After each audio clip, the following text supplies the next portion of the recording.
Capítulo 9.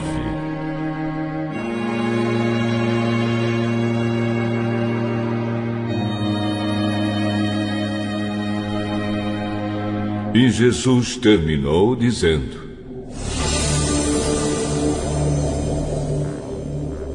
Eu afirmo a vocês que isto é verdade. Estão aqui algumas pessoas que não morrerão antes de verem o reino de Deus chegar com poder.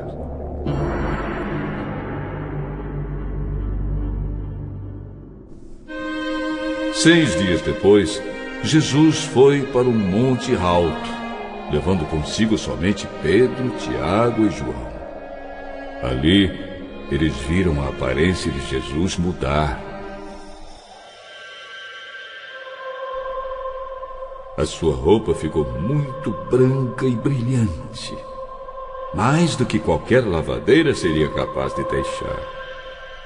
E os 3 discípulos viram Elias e Moisés conversando com Jesus.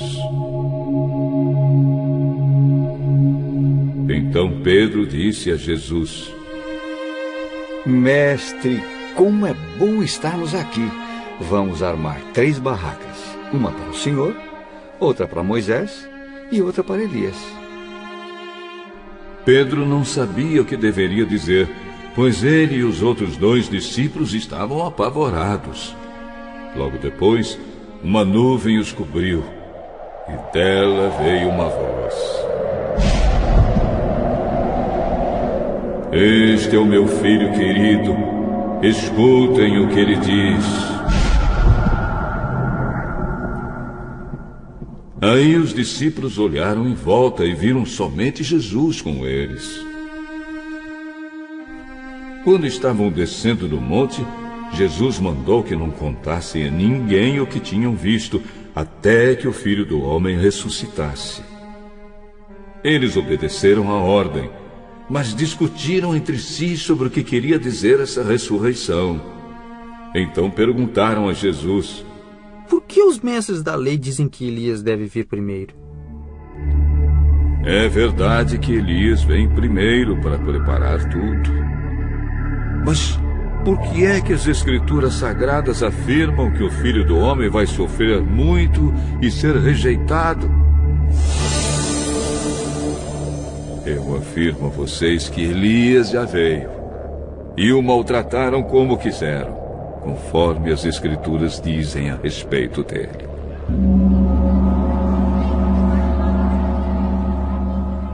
Quando eles chegaram perto dos outros discípulos, viram uma grande multidão em volta deles e alguns mestres da lei discutindo com eles. Quando o povo viu Jesus, todos ficaram admirados e correram logo para o cumprimentarem. Jesus perguntou aos discípulos: O que é que vocês estão discutindo com eles? Um homem que estava na multidão respondeu: Mestre, eu trouxe meu filho para o Senhor, porque ele está dominado por um espírito mau e não pode falar. Sempre que o espírito ataca o meu filho, joga-o no chão, e ele começa a espumar e a ranger os dentes, e ele está ficando cada vez mais fraco. Já pedi aos discípulos do Senhor que o expulsassem o espírito, mas eles não conseguiram. Jesus disse: Gente sem fé, até quando ficarei com vocês? Até quando terei de aguentá-los? Tragam o menino aqui. Quando o levaram, o espírito viu Jesus e sacudiu com força o menino. Ele caiu e começou a rolar no chão, espumando pela boca. Aí Jesus perguntou ao pai: Quanto tempo faz que o seu filho está assim?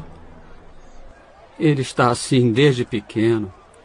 Muitas vezes o espírito joga no fogo e na água para matá-lo. Mas se o Senhor pode, então nos ajude. Tenha pena de nós. Se eu posso, tudo é possível para quem tem fé. Eu tenho fé. Ajude-me a ter mais fé ainda. Quando Jesus viu que muita gente estava se juntando ao redor dele, ordenou ao espírito mau: espírito surdo-mudo, saia desse menino e nunca mais entre nele. O espírito gritou, sacudiu o menino e saiu dele. O menino ficou como morto. Por isso todos diziam que ele havia morrido. Mas Jesus pegou o menino pela mão e o ajudou a ficar de pé. Quando Jesus entrou em casa, os seus discípulos perguntaram a ele em particular: por que foi que nós não pudemos expulsar aquele espírito? Este tipo de espírito só pode ser expulso com oração.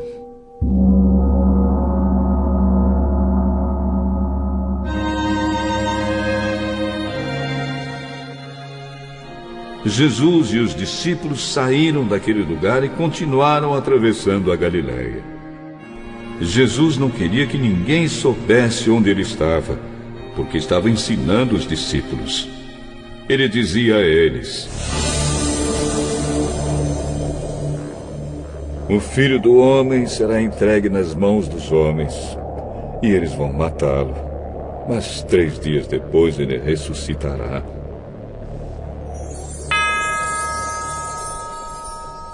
Eles não entendiam o que Jesus dizia, mas tinham medo de perguntar. Jesus e os discípulos chegaram à cidade de Cafarnaum. Quando já estavam em casa, Jesus perguntou aos 12 discípulos: o que é que vocês estavam discutindo no caminho? Mas eles ficaram calados, porque no caminho tinham discutido sobre qual deles era o mais importante. Jesus sentou-se, chamou os 12 e disse: se alguém quer ser o primeiro, deve ficar em último lugar e servir a todos. Aí segurou uma criança e a colocou no meio deles, e abraçando-a, disse aos discípulos: aquele que, por ser meu seguidor, receber uma criança como esta, estará também me recebendo. E quem me receber, não recebe somente a mim, mas também aquele que me enviou. João disse: mestre, vimos um homem que expulsa demônios pelo poder do nome do Senhor, mas nós o proibimos de fazer isso porque ele não é do nosso grupo. Não o proíbam, pois não há ninguém que faça milagres pelo poder do meu nome e logo depois seja capaz de falar mal de mim. Porque quem não é contra nós é por nós. Eu afirmo a vocês que isto é verdade. Quem der um copo de água a vocês, porque vocês são de Cristo, com toda certeza receberá a sua recompensa. Quanto a estes pequeninos que creem em mim, se alguém for culpado de um deles me abandonar, seria melhor para essa pessoa que ela fosse jogada no mar com uma pedra grande amarrada no pescoço.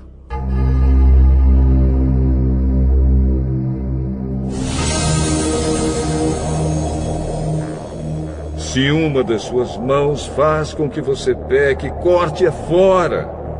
Pois é melhor você entrar na vida eterna com uma só mão do que ter as duas e ir para o inferno, onde o fogo nunca se apaga. Ali os vermes que devoram não morrem e o fogo nunca se apaga. Se um dos seus pés faz com que você peque, corte-o fora. Pois é melhor você entrar na vida eterna aleijado do que ter os 2 pés e ser jogado no inferno. Ali os vermes que devoram não morrem e o fogo nunca se apaga.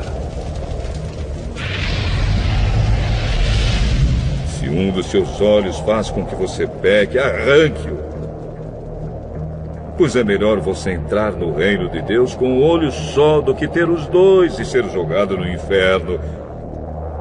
Ali os vermes que devoram não morrem e o fogo nunca se apaga. Pois todas as pessoas serão purificadas pelo fogo, assim como os sacrifícios são purificados pelo sal. O sal é uma coisa útil, mas se perder o gosto, como é que vocês poderão lhe dar gosto de novo? Tenham sal em vocês mesmos e vivam em paz uns com os outros.